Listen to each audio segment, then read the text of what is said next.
الله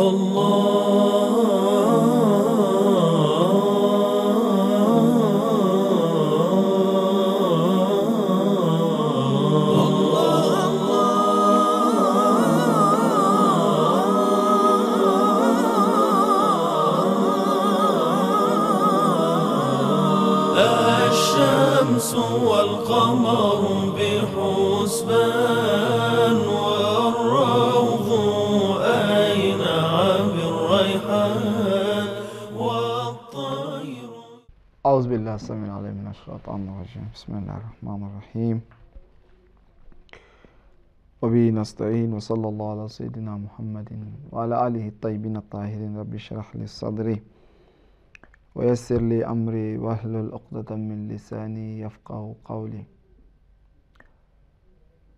اللهم كن لوليك الحجة بن الحسن صلواتك عليه وعلى آبائه في هذه الساعة وفي كل ساعة وليا وحافظا وقائدا وناصرا ودليلا وعينا حتى تسكن وأدركته وتمتعه فيها طويلا برحمتك يا أرحم الراحمين.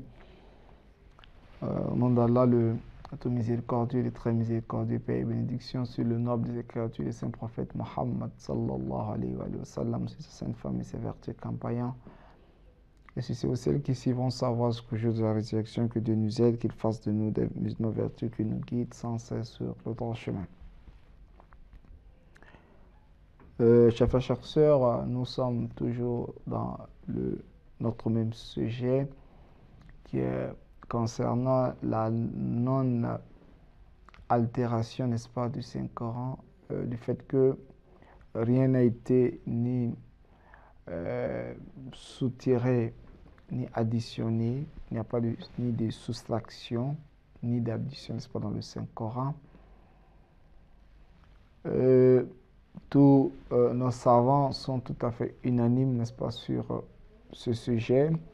Alors si quelques personnes mal intentionnées ou bien des personnes qui ne sont pas estimées comme des références, n'est-ce pas, dans l'école juridique Ahl al-Bayt ou imamite puissent dire quelque chose concernant l'altération du Saint-Coran, nous ne pouvions en aucun cas, n'est-ce pas, s'attacher à ces propos-là.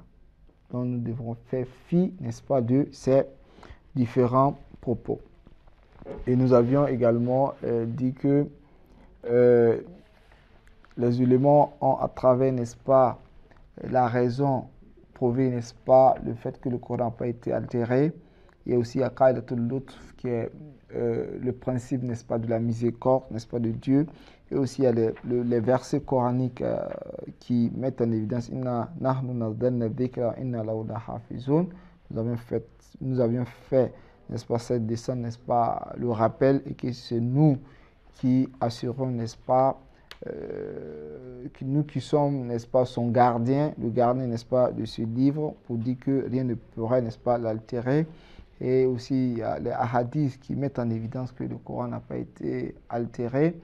Et notre second ou bien notre dernier point est en fait l'aspect al-Ijaz al-Qur'ani, parce que le Coran, comme vous le savez, c'est un livre qui est venu défier, n'est-ce pas, les gens, qui est venu, n'est-ce pas, dire aux enfants d'Adam que même au-delà de les djinns, il dit même si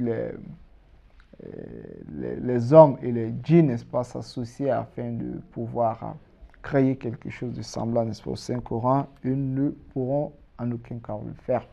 Alors si nous disons qu'il y a eu, n'est-ce pas, altération, n'est-ce pas, dans le Saint-Coran, c'est que nous voulons dire que les propos qui mettent en évidence que le Coran en fait a un aspect de défi, donc le défi n'a pas été, n'est-ce pas, relevé. Pourquoi? Parce que si nous disons qu'il y a eu un changement, il y a eu une altération, c'est qu'il y a des hadiths, des versets dans le Saint-Coran qui existent, qui ne figurent pas, n'est-ce pas,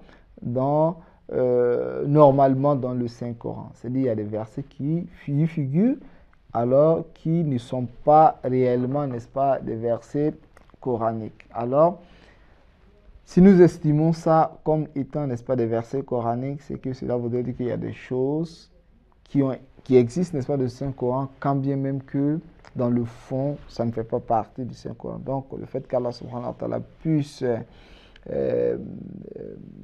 dire aux gens que je vous ai fait un défi, j'ai lancé un défi, que vous ne pouvez pas envoyer quelque chose de semblable, n'a pas, n'est-ce pas, lieu d'être. Donc, je crois que l'aspect, comment dirais-je, du fait que le Coran est un défi prouve que rien n'a été, n'est-ce pas, altéré, n'est-ce pas, du Saint-Coran. Maintenant, il y a des éléments à souligner. Vous savez, quand on parle du fait de l'altération du Saint-Coran, nous parlons de deux aspects, c'est-à-dire le sens, n'est-ce pas, et les mots. Soit il y a eu altération en termes de mots, ou bien il y a eu altération, n'est-ce pas, en termes de sens. Concernant, comment on appelle, l'altération en termes de mots, soit par addition ou bien par soustraction. Soit il y a quelque chose qui a été ajouté ou bien quelque chose qui a été diminué. Et concernant, n'est-ce pas, le deuxième aspect, c'est le sens, c'est-à-dire donner un sens étranger, n'est-ce pas, au sens même du Saint-Coran, qu'on appelle tafsir birra'i. Concernant le fait qu'il y ait quelque chose de rajout, il y a un surplus, il y a une addition, n'est-ce pas, dans le Saint-Coran, ces éléments sont tout à fait unanimes, n'est-ce pas, sur la question, que ce soit, n'est-ce pas, les éléments chiites ou bien les éléments sunnites, ils disent qu'il n'y a pas eu, n'est-ce pas, comment on appelle là, d'addition, n'est-ce pas, dans le Saint-Coran. Maintenant, la soustraction, est-ce qu'il y a quelque chose qui a été soutiré, diminué, n'est-ce pas, dans le Saint-Coran ou pas? Là, il y a en fait des personnes qui ont essayé de accuser, n'est-ce pas, les chiites, n'est-ce pas, sur cette question, et cela également sur la lumière, n'est-ce pas, des hadiths, soit qui est peut-être mal comprise, ou bien à cause, n'est-ce pas, des hadiths daïfs qui ne tiennent pas, n'est-ce pas, debout.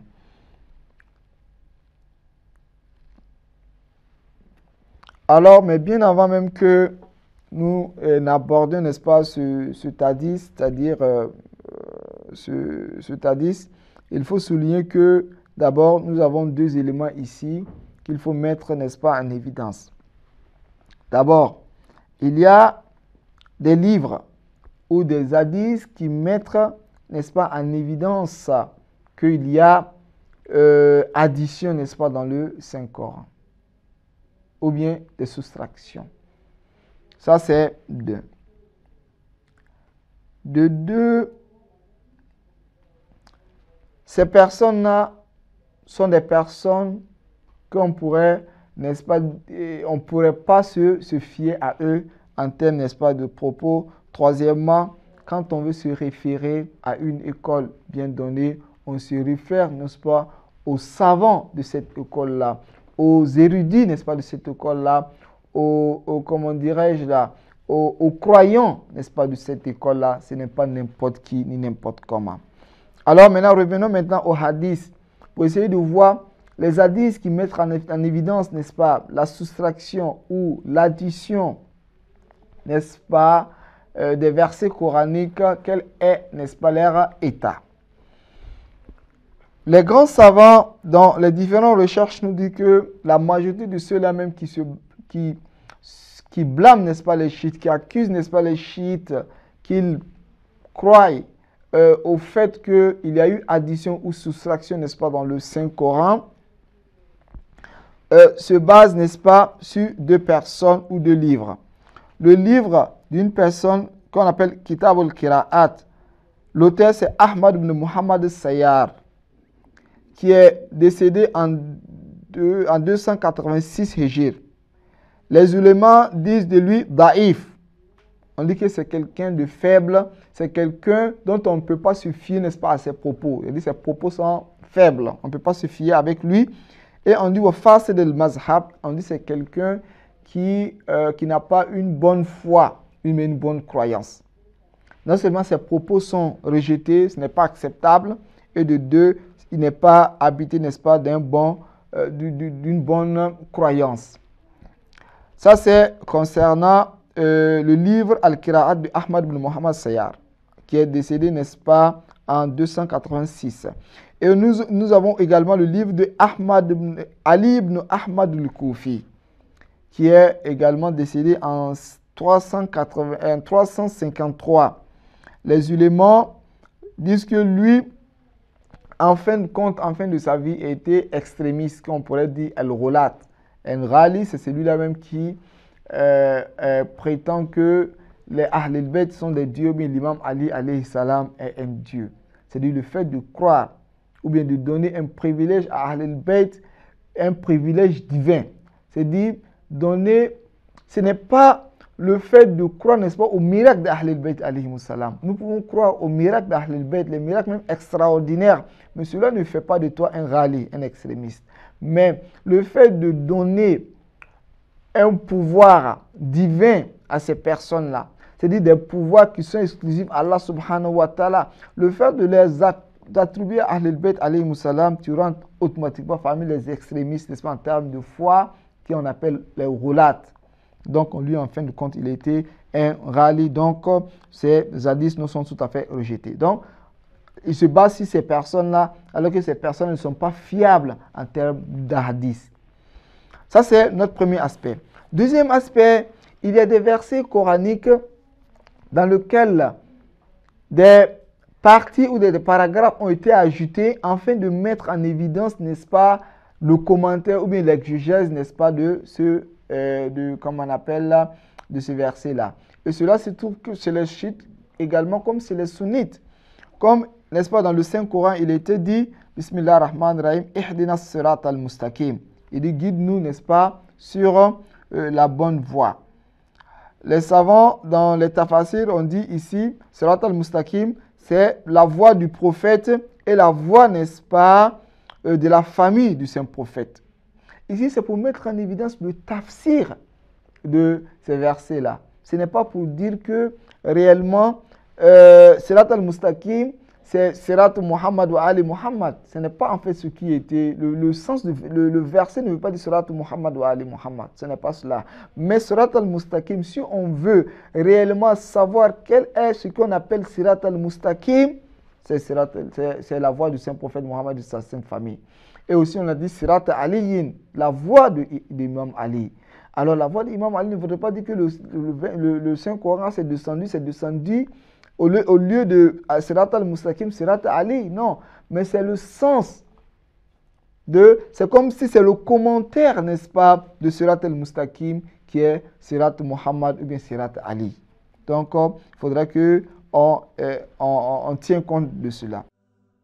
Ya Rabbana salli ala Ya Rabbana salli ala Taha an-Nabi wa alihi Ya Rabbana salli ala. Et l'imam Khomeini, qu'Allah subhanahu wa ta'ala ait pitié, n'est-ce pas, de lui et lui fasse, n'est-ce pas, grâce, dit que les hadiths qui traitent, n'est-ce pas, la question de la falsification du Saint-Coran ou la modification du Saint-Coran pourrait être divisés, n'est-ce pas, en trois parties.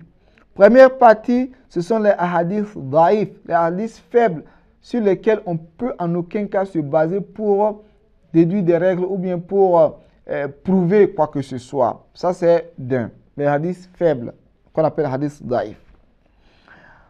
Deuxièmement, ce sont les hadiths qu'on appelle hadiths jali, c'est-à-dire les hadiths qui ont été falsifiés et que tout un chacun sait que ça a été falsifié.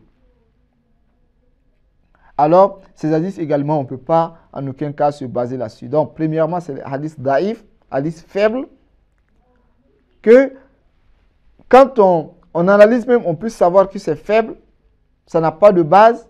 Deux, les hadiths qu'on sait que c'était altéré. Jal, c'est-à-dire quelque chose qui a été altéré. Troisième sorte de hadiths qui montre, n'est-ce pas, l'altération, n'est-ce pas, du Saint-Coran, sont les hadiths qui mettent en évidence que c'est le sens qui a été altéré, pas le contenu, pas, n'est-ce pas, les mots, pas la phrase.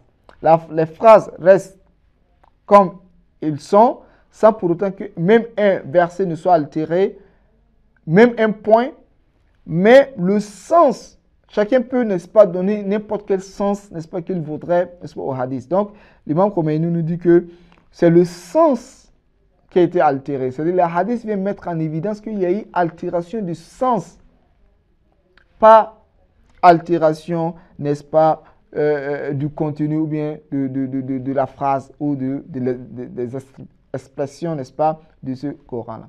Et même au temps de Muawiyah, il donnait, n'est-ce pas, de l'argent aux gens afin que ceux-ci puissent attester que un tel verset ou une telle sourate, n'est-ce pas, a été descendu, n'est-ce pas, sur un tel ou une telle personne,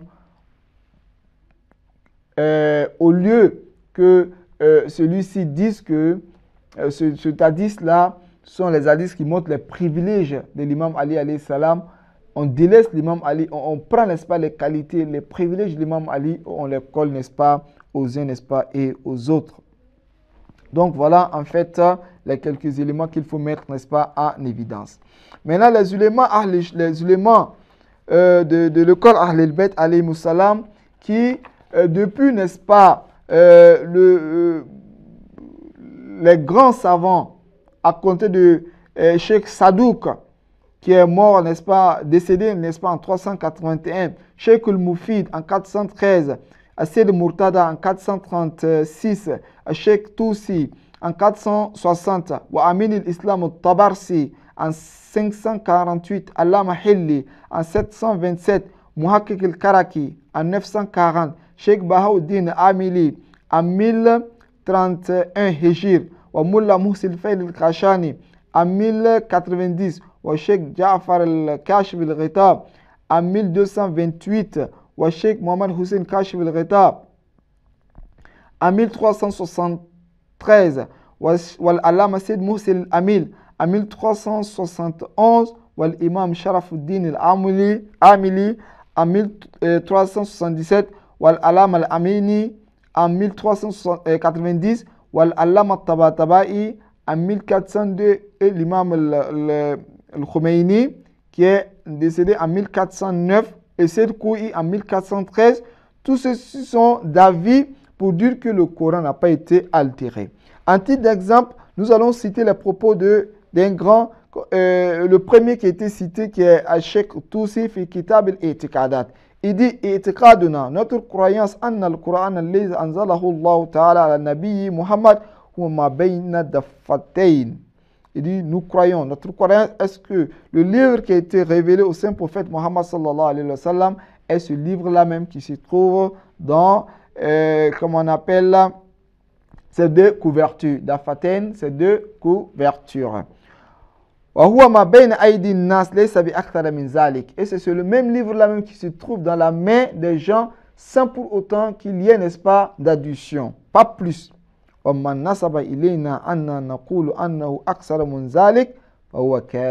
Celui qui croit que nous avons une croyance que le livre, celui qui nous assigne quelque chose autre que ces différents propos est un menteur. Donc notre croyance est que le Coran qui se trouve entre les mains des musulmans actuellement, entre les deux couvertures, c'est ce livre-là même qui a été révélé, n'est-ce pas, au Saint-Prophète Mohammed. C'est lui qui nous accuse que nous avions ou nous avons quelque chose, n'est-ce pas, en plus, n'est-ce pas, de cela, n'est-ce pas, est tout à fait un menteur. Alors, lorsque nous nous référons également de manière naturelle, généralement, nous trouverons, n'est-ce pas, des personnes qui ont écrit des livres pour mettre en évidence qu'il y a eu altération, n'est-ce pas, dans le Saint-Coran, que ce soit aux côtés, dans le rang, n'est-ce pas, des chiites, comme dans le rang, n'est-ce pas, des sunnites. Dans le rang, n'est-ce pas, des sunnites, nous avons, n'est-ce pas, Al-Furqanu fi Tahrif al-Qur'an, qui était rédigé par Ibn al-Khatib al-Misri. Ibn al-Khatib al-Misri qui est un alim sunni qui a rédigé ce livre Al-Furqanu fi Tarif al-Qur'an. Ça a été fait, n'est-ce pas, en Égypte en 1948 et les savants se sont révoltés, n'est-ce pas, contre lui. Au côté message des chiites, il y a une personne également qui a écrit un livre qu'on appelle Fasl al-Khitab fi Tahrif Kitab Rab al-Arbab. Celui-ci, c'est un chiite, il a écrit un livre à Najaf et les éléments de Najaf également se sont levés, n'est-ce pas, contre lui et, n'est-ce pas, l'ont accusé. Mais chers frères, chers sœurs, c'est pour dire que ce genre de livres d'hadith qui mettent en évidence qu'il y a eu altération du Saint-Coran se trouvent et chez les chiites et chez les sunnites. Mais les musulmans chiites ne se basent pas sur cela, comme de la manière les ulémas Ahl-Sunnat également ne se basent pas là-dessus. Sinon que, lorsque nous venons, n'est-ce pas, dans Al-Qurtubi ou bien dans Dur al-Mansour de Suyuti, nous verrons, n'est-ce pas, des hadiths qui disent que notre mère Aïcha rapporte cela que Innaha ay surat al-Ahzab, parlant de surat al-Ahzab, elle dit Kanat mi'atay aya, que surat al-Ahzab comptait 200 versets, falam yabqa minha illa salasa wa sabi'in, et qu'il ne reste, n'est-ce pas, dans notre main actuellement que 73. Alors si surat al-Ahzab était au nombre de, comme on appelle, 200 versets, et qu'actuellement il nous reste 73, alors où se trouve, n'est-ce pas, le reste? C'est qu'il y a eu, n'est-ce pas, une soustraction, il y a eu une diminution, il y a eu un moins, n'est-ce pas, dans le verset coranique. Ça se trouve, n'est-ce pas, dans les livres, n'est-ce pas, les sunnites. Mais est-ce que les savants sunnites se réfèrent à ce genre de hadiths? Non, ils estiment ça comme les hadiths daïfs. Donc, chers frères, chers sœurs, ça veut dire que les hadiths daïfs, qui ne sont pas fiables, ou bien des personnes mal intentionnées, se trouvent eux chez les chiites et chez les sunnites. Donc, si nous voulons accuser, n'est-ce pas, les chiites, il faudrait aussi qu'on accuse, n'est-ce pas, les sunnites. Mais comme la majorité des ulémas sunnites rejettent ce genre de hadiths et rejettent ces personnes-là mal intentionnées, de cette même manière, les ulémas chiites rejettent, n'est-ce pas, ces hadiths daïfs et rejettent également comment on appelle, les personnes mal intentionnées qui veulent mettre, n'est-ce pas, la zizanie dans le monde musulman. Voilà, en fait, en quelque sorte, ce que nous avions à dire concernant ce sujet. Assalamu alaikum wa rahmatullahi wa barakatuh. Allah,